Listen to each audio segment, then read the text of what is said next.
Bonjour à tous, j'espère que vous allez bien. Bienvenue dans ce LNDJ du jeudi 30 juin, dernier jour du mois.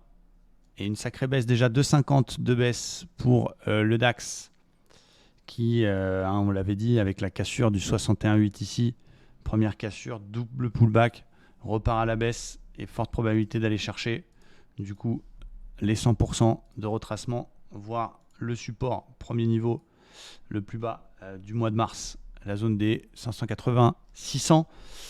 Donc marché très très baissier, pas de signal de retournement majeur, une tendance 4 heures et 1 heure qui est synchronisée à la baisse, des tops et des bottoms de plus en plus bas pour le moment, donc un marché compliqué.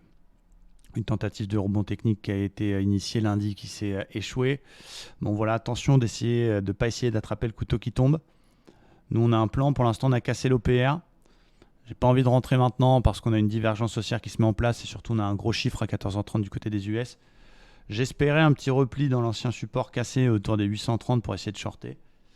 Bon voilà, on est sous l'OPR. Compliqué l'histoire de rentrer maintenant après 2,50 de baisse, mais en tout cas, je vous invite à pas essayer d'attraper le couteau qui tombe. Je vais quand même surveiller l'éventuel niveau des 830 en cas de rebond à l'intérieur pour essayer de travailler une vente sur ce niveau-là. Du côté du Dow Jones, eh bien c'est pareil, c'est très vendeur.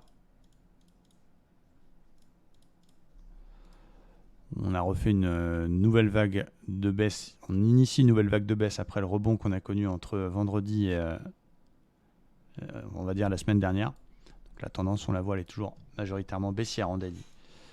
En 4 heures, le petit rebond technique et la petite zone de polarité ont été, on va dire, respectés hier.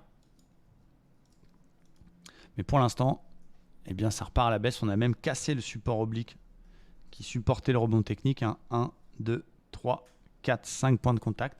Il y avait une première zone de polarité qui était intéressante ici, qui aurait pu tenir,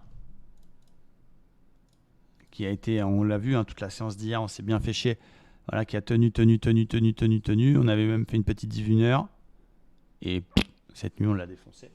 Là on est sur une deuxième zone importante, c'est l'ancien haut de range du 22 juin, donc qui tient les 660. Le marché il attend les chiffres de l'inflation. Donc quand on prend un peu de recul, c'est une zone qui est quand même pas dégueu. C'est cette zone-là. C'est le petite polarité qui tient. Donc évidemment, je cherche plutôt des ventes là-dedans. Hier, on avait tenté une vente sur la réintégration d'OPR. On s'est fait reprendre BE malheureusement. Là, on est peut-être en train de former un double bottom. On a même une divergence 15 minutes qui nous dit d'attendre. Donc j'ai envie de vendre. Mais un peu plus haut, ce serait bien de refaire une petite touchette vers les 900. Ce serait super. Ce serait un bon niveau, touchette sur les 900. Ça permettrait au double bottom de se valider, de faire son TP et puis de revendre un peu plus haut sur l'ancienne polarité.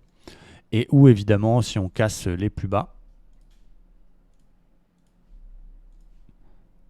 et donc l'OPR par exemple, voire la cassure des 61,8. 61,8 qui représente un niveau important, c'est 61,8 de tout le rebond technique.